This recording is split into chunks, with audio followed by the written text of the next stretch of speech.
আমি এখন বড়বাজার থেকে আসলাম, এসে স্নান করে এবারে ঠাকুরের মালা গাঁথতে বসছি। কারণ হচ্ছে কোথাও মালা খুঁজে পাইনি, ওর জন্য পুরো বড় করে মালাটা আমি গাঁথবো ঠাকুরের জন্য। এইসব জিনিসগুলো বার করে রাখছি। এদিকে আঙ্কেল আমাকে পুজোর ব্যাপারে জিজ্ঞেস করছে কোথায় কি সাজাবে, কারণ ডেকোরেটর এসছে, সব কিছু কাজ চলছে। আর আমাদের বাড়িতে পুজোর গান বেজে যাচ্ছে, ওর জন্য আমি মিউট করে রেখে ভয়েস দিয়ে ভিডিওটা করছি। এইগুলো হচ্ছে সেই জবা ফুলের মালাগুলো যেগুলো তোমাদেরকে ভিডিওতে দেখিয়েছিলাম যে অনেক কটা কিনেছিলাম। সেগুলো এখন সব আমি আলাদা আলাদা করে ছাড়িয়ে আর সুতোগুলোকে কেটে ফুলগুলো আলাদা করে বেছে বেছে রাখবো, কারণ ওগুলোই আমি সূচার সুতো নিয়ে এসেছি ওখান থেকে কিনে, তার মধ্যে গাঁথবো। এই যে তোমরা এখানে দেখছো আমি মালা গাঁথতে বসেছি। আমি কিন্তু জীবনে প্রথমবার মালা গাঁথছি, আমি কোনোদিন মালা গাঁথিনি, তাই আমি সূচটাও ঠিক করে ধরতে পারছি না যে কী করে কী করবো। এত বড় সূচ, সবসময় ছোটো সূচে কাজ করেছি, আর এটা এত বড় সূচ। তো যাই হোক, দেখা যাক যে লাস্ট অব্দি মালাটা কীরকম গাঁথা যায়। তারপরে মা আমাকে নিচে ডাকলো, যেহেতু রান্না হচ্ছে, রান্নার ওখানে উনুনকে পুজো করতে হয়। আমি জানি না কীভাবে পুজো করতে হয়, তাই মা আমাকে বলে দিচ্ছে কীভাবে পুজো করতে হয়। আর আমি তো গামছা মাথায় দিয়ে চলে এসেছি, কারণ আমি নাইটি পরে মালা গাঁথতে বসেছিলাম, শাড়ি ঠাড়ি পরা হয়নি। আমি ভেবেছিলাম যে একেবারে ঠাকুর আনতে যাবো তখনই পরবো। একে একে দুটো উনুনই পুজো করে নিলাম সিঁদুরের ফোঁটা দিয়ে আর ধূপ দেখিয়ে, আর বাতাসা দিতে হয়, বাতাসা দিয়ে আমার কাজ এখানে হয়ে গেছে।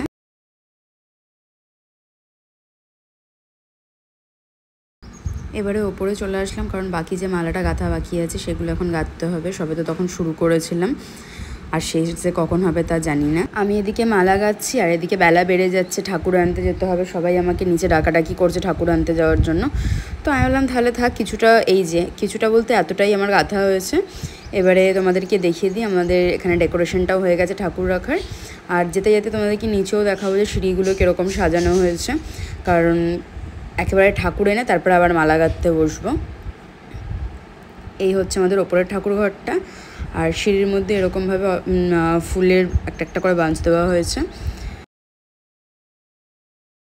এদিকে ঝটপট করে আমিও রেডি হয়ে গেছি আর সবাইকে তাড়া দিচ্ছি রেডি হওয়ার জন্য, যেহেতু সবাই একসাথে যাব, খুব মজা হবে। তো চলো দেখো আমি কীরকমভাবে সেজেছি। হালকার মধ্যেই যেরকম পেরেছি সেজে নিয়েছি, কারণ সামনেই তো যে ঠাকুর আনতে যাবো, যেখানটা আমাদের বাড়ি থেকে 5 মিনিট মতো। ঘরে অনেক লোকজন এসেছে, বেশ ভালো লাগছে, কারণ আমরা তো 4 জনই থাকি এত বড় ঘরের মধ্যে। এত লোকজন তো কোনো অকেশন হলে তখনই আসা যাওয়া করে সবাই। আর এই বাচ্চাগুলো এসছে, ওরা দৌড়াদৌড়ি করছে, ওদের দেখতে আরও বেশি ভালো লাগছে। তো সবাইকে বললাম চল ঠাকুর আনতে যাবো। ওরা একদম বাচ্চা বাচ্চা, তো ওরাও খুব আনন্দ পাচ্ছে। আর ওরা সবাই নবদ্বীপে থাকে, ওদের তো আনন্দ আরও বেশি হয় যে ঠাকুর ফাকুর আনতে গেলে সব হই হুল্লোড় করে আনতে যায়। শহরের দিকে তো আর সেরকম হয় না, তো ওরাও সেই ওরকমই আনন্দ পাচ্ছে। তাই জন্য চলো সবাই মিলে ঠাকুর আনতে যাই। এখানে আমার ক্যামেরাম্যান হয়েছে গোপাল। আমার খুব সুবিধা হয়েছে যে ফোনটা আমাকে ধরতে হচ্ছে না, কারণ ফোন আমি ধরে দেখালে আমাকে আর দেখাতে পারি না। তো গোপাল আমার ফোনটা ধরেছে, ধরে ওই ভিডিও করে দিচ্ছে। আমি আবার বলছি যে বাইরের দিকটা দেখাও, যে কত সুন্দর লাগছে, এরকমভাবে ডেকোরেশন করে দিয়েছে। তো গোপাল বাইরের দিকটা দেখালো, দিয়ে আমরা হচ্ছে ভ্যান আনতে গেছি, ভ্যানে করে ঠাকুর আনবো বলে। ইন্ট্রো ফাইনালি আমাদের গাড়ি রেডি হয়ে গেছে, আমরা এখন যাবো। এবার গাড়ি দেখিয়ে দাও, কি গাড়ি? আরেকটা কোথায় গেল নানি? আমরা যে ভ্যানটাতে যাব ঠিক করেছিলাম, সেই ভ্যানটার সাইজ দিয়ে ছোটো ছিল, সেই কারণে আমাদের সবার হতো না ভ্যানটায়। আর তার উপরে ঠাকুর আনবো, সেই কারণে আমাদের বাড়ির সামনে একজনের বাড়িতে মার্বেলের কাজ হচ্ছিল। তো সেই ভ্যানটাই আমরা বললাম যে তাহলে এটাতে করে সবাই যায়, এটা মোটর ভ্যান, সবাই মিলে একসাথে গেলে বেশ মজাই হবে।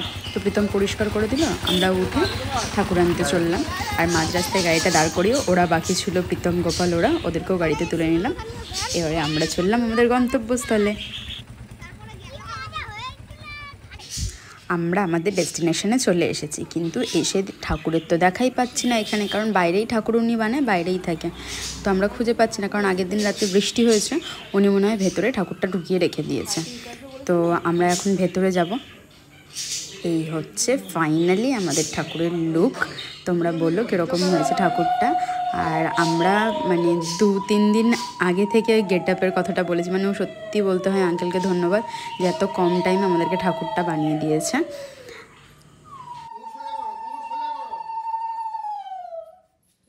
মামি সামনে যাও,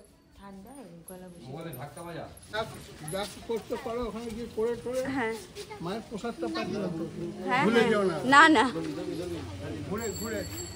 এই ঘুরিয়ে নিতে বললো।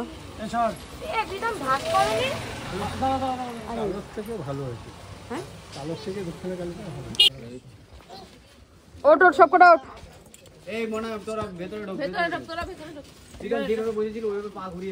এই ধরে বস।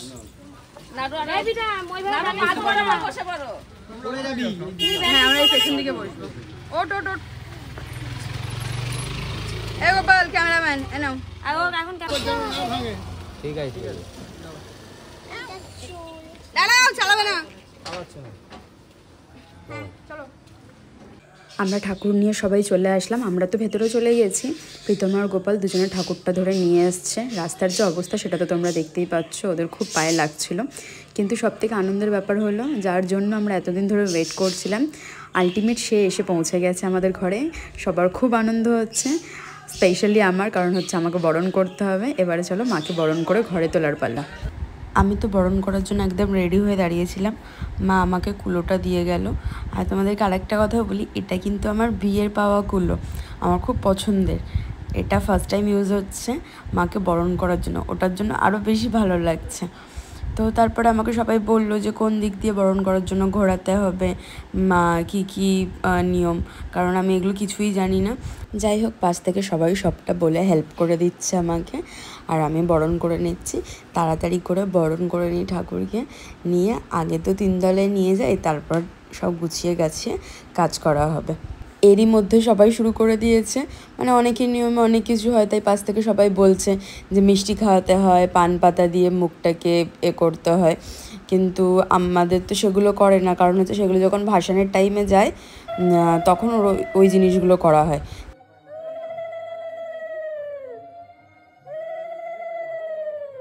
এখানে মা কালীর গানটা চলছিল, খুব ভালো লাগছিল, কিন্তু ওই যে কপিরাইট পড়বে তার জন্য আমি এখানটা মিউট করে দিয়েছি। নাহলে ফেসবুকে আমি ভিডিওটা ছেড়েছি, খুব ভালো লাগছিল দেখতে যে মা কালীর গানটা হচ্ছে, সাথে সাথে মা বরণটাও হচ্ছিল। সব কিছুই তো হলো, বাট একটা জিনিস আমি কিছুতেই বুঝতে পারি না, এই উলুধ্বনি আর শঙ্খ বাজানোটা এত টাফ কেন?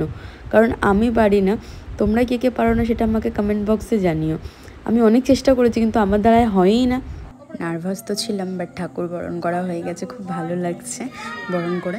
এবারে হচ্ছে ঠাকুরটাকে 3 তলায় নিয়ে যাওয়া হবে, তার জন্য আমি বলছি সাবধানে সবাইকে যেতে। আর দেখতেই পাচ্ছিলে যে আমাদের মধ্যে কথাবার্তা হচ্ছিল মিষ্টি আর পান নিয়ে। তোমরা বলো যে ঠাকুর তোমরা যখন বরণ করে ঘরে ঢোকাও, তোমরা কি তখন মিষ্টি খাওয়াও ঠাকুরকে, বা পান দেখিয়ে করো? তো যদি করে থাকো কমেন্ট বক্সে জানিও। প্রীতম আর গোপাল ঠাকুরটাকে খুব সাবধানের সাথে 3 তলায় আমাদের বাবা পৌঁছে দিয়েছে। শান্তি, ঠাকুরের কিচ্ছু হয়নি। এই দাদা এখানে মালা হচ্ছে ঢুকিস না। আমার মালা গাঁথা হয়ে গেছে, এখন আমি ভোগের সবজি কাটতে বসেছি, যেহেতু লেট হয়ে যাচ্ছে, ভোগটা রান্না করতে হবে। আর একটা জিনিস তোমাদেরকে বলা হয়নি, মালাটা যে গেঁথেছি সেটা তোমাদেরকে আর দেখানো হয়নি। একেবারে ঠাকুর যখন মালাটা পরবে তখনই তোমাদেরকে দেখিয়ে দেবো। এর আগের দিনে যেদিন আমি ভোগ রান্না করেছি, আমি কালো নাইটি পরে বসেছিলাম। আমাকে এখানে হেল্প করতে এসেছে মেজো মাম্মি আর জেঠি, কিন্তু আমি বললাম যে না থাক, তোমাদেরকে করতে হবে না, আমি একা একা করছি সব কিছু। তাই আমি সব সবজিগুলো কাটছি একে একে, কুমড়ো, বেগুন, পটল, উচ্ছে যা যা আছে সব কিছু সবজিগুলো আমি কাটছি। আর তার সাথে সাথে দেখতেও পাচ্ছ যে কত বক বক করছি আমি সবার সাথে। তো জেঠি বললো চল আমিই করে দিলাম, ঠিক আছে তুমি করো। তো চলো দেখাই যে জেঠি কী করছে। এই যে খিচুড়ির জন্য সব কিছু রেডি করছে। এই দেখো জেঠিমা 5 রকম ভাজা করছে। ওই ওপরে এটা বন্ধ করে দাও দরজাটা, না তোমারই দরজা মাথায় লাগবে। আমি ভাবলাম জেঠি যখন রান্না করছে তাহলে আমি কিছুটা কাজ এগিয়ে নিই, তাই আমি আলপনা দিতে বসেছি। তোমরা হয়তো ভাববে যে পেন্সিলে কেন আঁকা, আমি ভাবলাম পেন্সিলে আঁকলে হয়তো তাড়াতাড়ি হয়ে যাবে আর টেরাপ্যাকাটাও হবে না, তাই আমি পেন্সিল দিয়ে চেষ্টা করলাম আলপনাটা এঁকে নেওয়ার। আর তার উপরে ফেব্রিক কালার দিয়ে করছি। আলপনাটা তোমরা দেখে বলো যে কীরকম হয়েছে। আমি তাড়াহুড়োর মধ্যে যেরকম পেরেছি ছোটোখাটোর মধ্যে একটা সুন্দর করে আলপনা দেওয়ার চেষ্টা করেছি। আমি এখানে যখন আলপনা দিচ্ছিলাম আমার কিন্তু ক্যামেরাটা মেজো মামিই ধরে দিয়েছিল। ওদের বেশ ভালো লাগে যে আমি ভিডিও বানাই, তো সেই কারণে মেজো মামি, জেঠি ওরা হেল্প করছিল। তারপরে হচ্ছে আমাদের একজন গেস্ট এসছে, আমি তাদেরকে লস্যি বানিয়ে দিচ্ছিলাম। আর এদিকে প্রীতম হচ্ছে তাদের মিষ্টি সার্ভ করবে বলে এখানে সাজিয়ে দিচ্ছে। মিষ্টি আর লস্যিটা দিয়ে আমি চলে আসলাম হচ্ছে ওপরে, যেখানে আলপনা এঁকেছি। আলপনাটা তোমরা দেখে বলো কীরকম হয়েছে। আর আমরা ঠাকুরের সব জিনিসপত্র গোছাতে শুরু করেছি। এই ভিডিওটা এখানে শেষ করছি, দেখা হবে নেক্সট ভিডিওতে।